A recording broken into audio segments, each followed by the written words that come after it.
End of day 8 here in Paris. Another gold for Australia. We'll get to that shortly, but talk about all the action and things we've seen right throughout the day. Got James Magnussen, world champ, two-time Olympian. Maggie, how are you, pal? You going good? Another great day, Matty. Look, a bit of fatigue at the pool. We're night 8. Usually the meet would be over by now. For whatever reason, they've dragged it out in Paris, so we've got one more day to go. Yep. But a very exciting day as well. We saw some finals of the athletics. Some tough weather conditions for the athletes out there, and then that medal tally, America and Australia just getting closer and closer. We didn't get that medal we're after, which would have made history. Might be tomorrow night, but Maggie, I've got to say that last event that we saw there, you were critical of it before it took place, and it was, I must say, after, it was strange to watch. You want to explain it? The mixed medley relay, Matty, I would call it the egg and spoon race of the Olympic Games. It is farcical. You've got men swimming against women. I mean, we've seen it in the boxing and nobody likes it there. We come to the pool, we've got men swimming against women. Kaylee McEwen won the gold medal in the 100 metres backstroke. She goes up against Ryan Murphy, who got bronze in the men's 100 backstroke. There's about a 15 metre difference. On their own, they're both amazing products. Put them together, I don't know why we want to compare male athletes and female athletes. And then the race itself just ends up this absolute jungle of one person's 10 metres ahead, then the other team switches. You've got male breaststrokers versus female breaststrokers, male freestylers versus... It's just a shambles of an event. I can't understand why it's at the Olympic Games, and I can't understand giving out Olympic medals to that event. Like, you're telling me at the end of the day that that's worth the same as like an individual gold for an Ariarne Titmus in the 400 freestyle. It's not comparable. Got to be honest, probably another swim that Kaylee McEwen doesn't need. I want to talk to you about that, right? So Kaylee, looking at her, like the last couple of nights, she swims, a little bit of a rest, back out there. The amount of volume she has to go through, different strokes, different distances. A question for you, her training, like her preparation, how long does she spend in the pool compared to someone who's got, say, 100 freestyle? That's all they have. Yep, so say 100 freestyle, let's go with Kyle Chalmers. Would do probably 7 swimming sessions a week, up to 40, 50 kilometres a week. Kaylee McEwen, in preparing for this Olympic Games and the volume that she's doing, would be doing 9 sessions a week, up to 80 kilometres a week in the pool. It's chalk and cheese, and what I think it does at times, I just wonder how good could Kaylee be at that 100 backstroke if she specialised in time. This is the first time she's made the final of a 200 IM at a big meet. Geez, she looked tired out there in lane 1. She has been quick enough to probably win that event. But what a week from Kaylee. I mean, she's a tough racer. She gets in a dogfight. She fights to the final stroke. But, geez, it's a big week. And she's up again tomorrow night in the medley relay. Right, I'm curious about this, Maggie. So, the men and the women, do they train similar? What are the differences in preparation? Like, do the women do a lot of work in the weights room and stuff like that? It's pretty much even on both. Surprisingly, I'm sure you've seen the physiques at the pool. The female swimmers have amazing physiques. They're very strong body to weight ratio, low body fat percentage, and that's progressed a lot in probably the last decade. The female athletes now in swimming are just superior. They're amazing athletes, but of course the men naturally you're going to carry a bit more bulk. Similar workloads in terms of kilometres in the pool. But yeah, you have to take your hat off to people like Kaylee, Ariarne, Molly. We've seen them all 5, 6, 7 times this week already. Yeah, it's funny talking about that, like different styles of training. The 2000 Olympics, the Dutch swim team trained in Newcastle for a while, and they were using some of the same facilities we did. I'm trying to think, she was a legendary. Ingrid Bruin. She's in there, mate. She's doing squats and rope climbs. She's a machine. Where Peter Van der Hoogen? Yeah, Van der Hoogen band. He very rarely went in the gym. He was just a technician in the pool. Probably different approaches. She was a power athlete. Funny little story about Peter Van der Hoogen band. So when they brought out the super suits, Peter couldn't wear the super suit because he had a concave chest and it'd fill up with water. So when you saw Peter going head to head with Michael Phelps and Ian Thorpe, they're in the big suits and Peter's just got the legs on. He had what every pirate wants. Yeah. The buried chest. The buried chest. right. Sorry, Peter. Hey, another thing I want to ask you about, right? And being a layman, just sitting in the stand going, what's going on? So what we've seen with Kaylee McEwen is she'll have a race, win a gold, goes off, she might be 30 minutes late, she's back out there again. Yeah. I want to ask you this, right? Let's say, for instance, I was swimming in an event, first up, and I had to swim after. In the first event, I was a rough chance of a bronze medal. Yeah. In the second swim, which is an hour after, I'm a very good chance of gold. You're my coach. What do we do? We'd be specialising. We'd be picking which one is your main event, and we'd be scrapping the other if they fell on the same night. And historically, that is what Kaylee's done in the past. She has specialised in that backstroke and therefore flicked off that 200 IM. But this meet, she's gone for the treble. Didn't quite get it. But what it does, it gives you a little bit of extra appreciation for a guy like Leon Marchand, who's got up, done two 200s in the same night, won gold in both, crowd at fever pitch in both, and managed to stay level emotionally and get through that without a hitch. If a coach asked you to pull out of one, would you? Yeah, absolutely. We always specialise. The coaches, when I was swimming, were obsessed with getting me to do the 200 freestyle and therefore the 4x200 relay. And I said, if you can do the 100, why would you want me to do an extra 2 laps and do an extra 20 kilometres a week? I'm specialising, baby. Do you think? Yeah, right. Yeah, I like that. Do you think that some of our swimmers are spreading themselves a bit too thin? Oh, not on this team. I think particularly these girls at the moment are as talented as swimmers as we've ever seen. That they're up to the workload. For Kaylee, this is the first Olympics she's done it, so maybe she needs to do it at a few more World Champs or Com Games before she gets a proper chance at triple gold in Olympic Games. But I've been so impressed by her, by Ariane again tonight. So she's done 2 400s, 4 200s, and now 2 800s. That's Ariane. That's kilometres of racing. I've got to say, I am blown away by the amount of volume. Because, I mean, in my sport, I don't want to be rugby league centric, but in like sports like, rugby league and AFL and whatnot, it is like playing a first half of football. You're knackered, you go in the sheds and you come back out in the second half and you're playing against a completely new, fresh team. It's remarkable. They're so mentally tough, these girls as well, which is why I think sometimes they're underappreciated. We'll look back in 20 years' time. I'll be telling my grandkids I was there to witness Kaylee McEwen, Ariane Titmus and Molly O'Callaghan. And I don't think we quite appreciate that at the moment, because I know in 2000, all we spoke about was Thorpe, Hackett, Susie O'Neill. We are now in the era of O'Callaghan, McEwen and Titmus, and it'll be remembered throughout history, but we really need to appreciate it right here and now. Tomorrow night, which concludes, firstly, I'll ask you, do we get that gold, do you think, that breaks all the records? Okay, so Australia on 7 gold, US on 6. This is a proper fight now for who is the most superior swimming nation in the world. There's 4 events tomorrow night. 50 free, neither are Australia or the US realistically win a gold there. 1500 free, same deal. So it comes down to those last 2 4x100 IM relays. If America wins one or both, they top us on the medal tally. If we win one or both, we top America. So buckle up for that. Now, tomorrow night, a bit of notice. Tomorrow night, I'm going to ask you a question at the conclusion of this. Who's your top 5 Australian swimmers from year 2, including the 2000 Olympics? So from 2000 forwards, who are our top 5 greatest swimmers from 5 to 1? Okay. You might make a couple of enemies. Oh, yeah, that's all good fun. It's called a hook and tease. Righto, now, talking about athletics, we've got news calls Brent Reid. Reedy, how you got? Now, you have been the kiss of death. No Australians did a hamstring out there today. Well, it wasn't a great day, but we went all right, Matty. We should start with 100, though. Steve, can we send Dave Riccio out there? He's too busy winning gold medals on the bikes.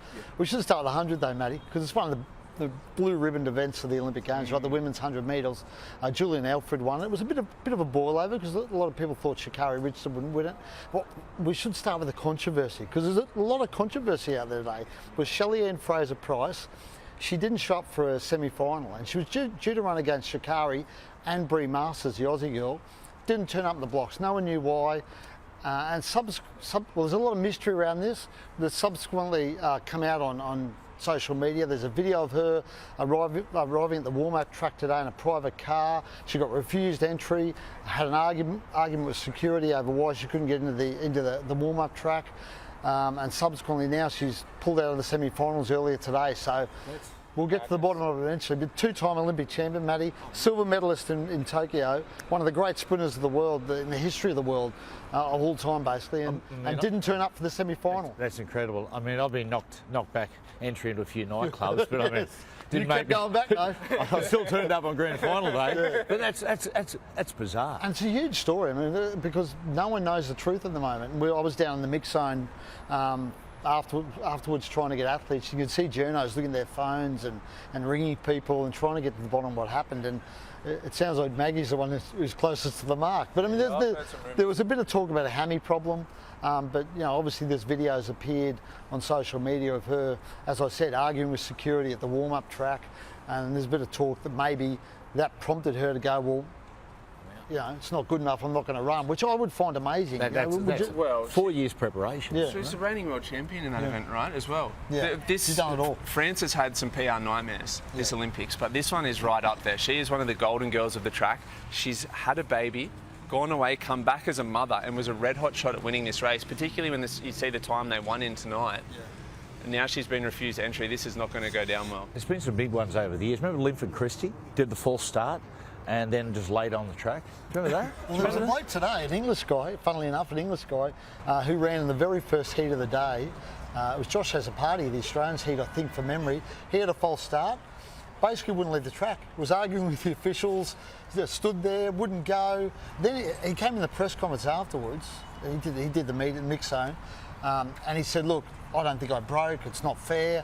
And basically, what you can do then is protest, and if you're successful, he runs on his own, 100 on his own, to try and get into the semis. So that's how the day started with that.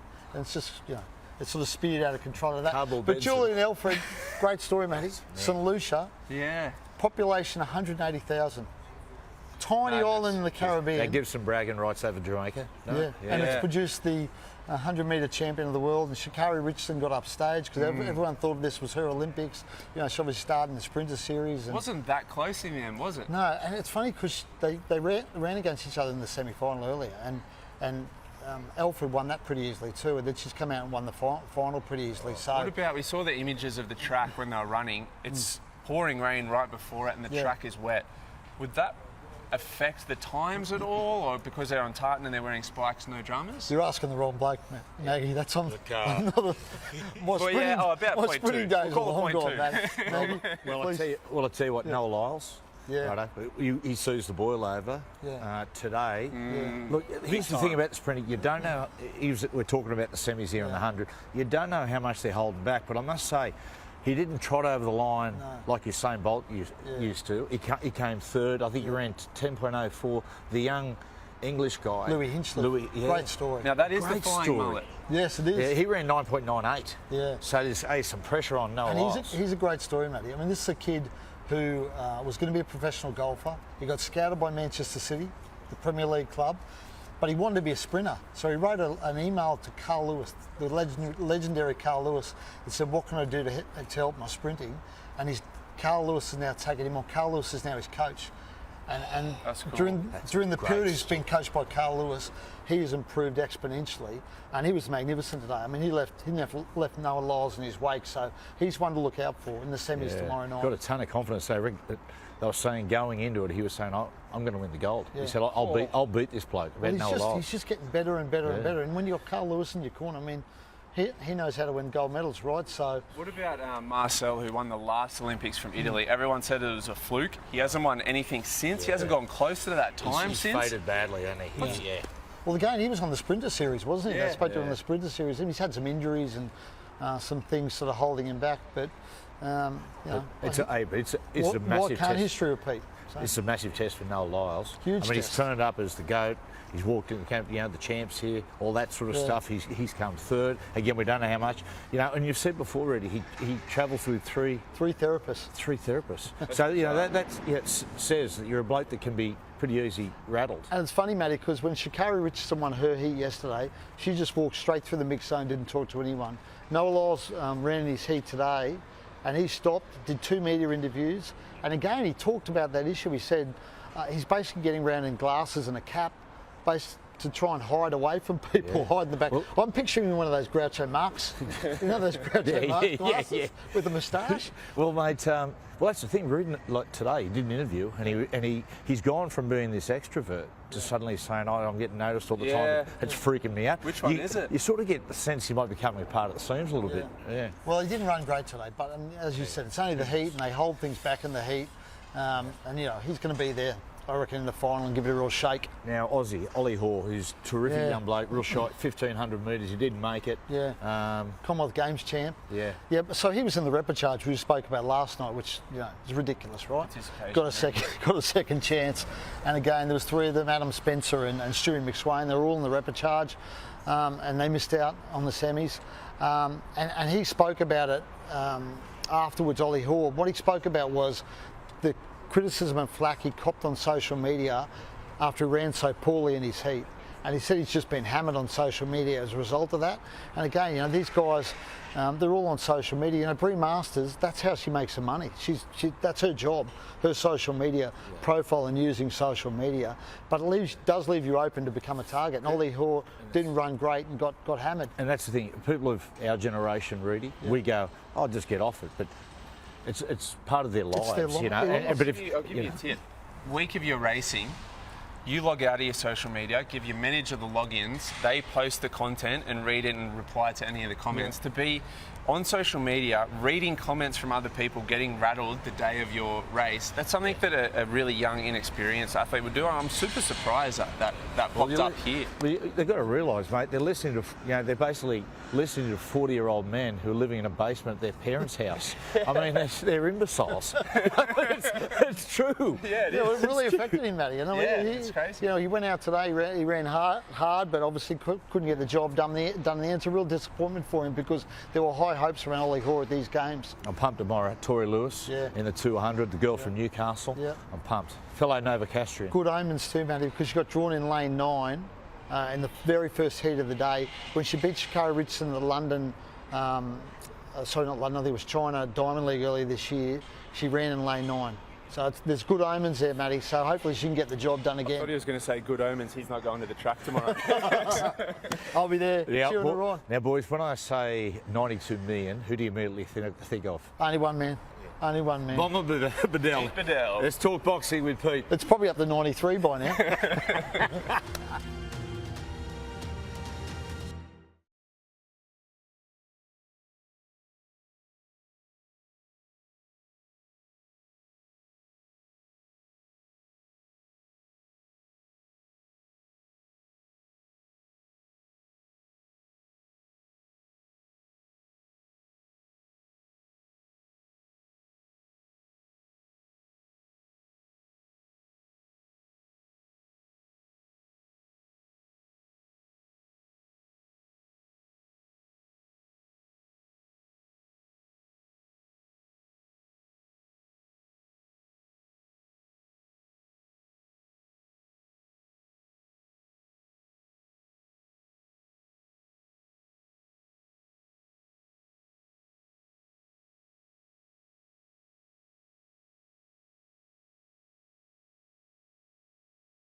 Well, boxing's been one of the biggest talking points of the Olympics. Joined by News Corp's Peter Bedell, Mr. 92 million. Hey, Pete, but you're at the fight today. The Algerian fighter stepped back into the ring. What took place? Another amazing day, boys. I mean, it's been the biggest story of the Olympics so far, and to be there on day one of the boxing, there was probably about 20 or 30 journos there. There was clear seats either side of me for the first 2 or 3 days. In the last 2 days, it's just grown exponentially, and today every bit of the press tribune was taken. There were journalists sitting on the floor. Security were threatening to throw them out if they didn't get off the floor. There was not an empty seat, and it was interesting, boys. I took some photos of this media scrum because I've never seen anything like it in my life. But there it is there. Yeah. 300 journos in the mix zone where the athletes come to explain their performances. Maggers has been there himself. It was pandemonium, and you had journos basically going up to the speaker to try and get the audio. It was quite remarkable. No winners in this. Never seen anything, man. Pete, what was the reaction of the crowd when the Algerian fighter went into the ring? So, the irony is, Khalif is getting a groundswell of support. I thought there'd be boos for Khalif when she came out to the ring. I think that the tide is turning. There are people that feel sorry for her. And as she was walking to the ring, there were cheers. And then her Hungarian opponent, Hamori, came out, and there were boos for Hamori. So, amazing stuff. But after the bout, when she won comprehensively, Khalif, she then punched the canvas and screamed out her name, and then burst into tears. It was this remarkable paradox of emotions where she went from it was almost a siege mentality to say, stuff you all, I've won this bout. Things like this, Pete, it's very easy to lose the human side. You know what I mean? I always bring it back to, and it's a very common one, but it's a good one. If that was your child. Yes. You know, it's, as I said, there's been no winners in this mess. The Italian fighter, I thought, showed who Khalif beat, showed a lot of class. She apologised for not shaking Khalif's hand after their bout.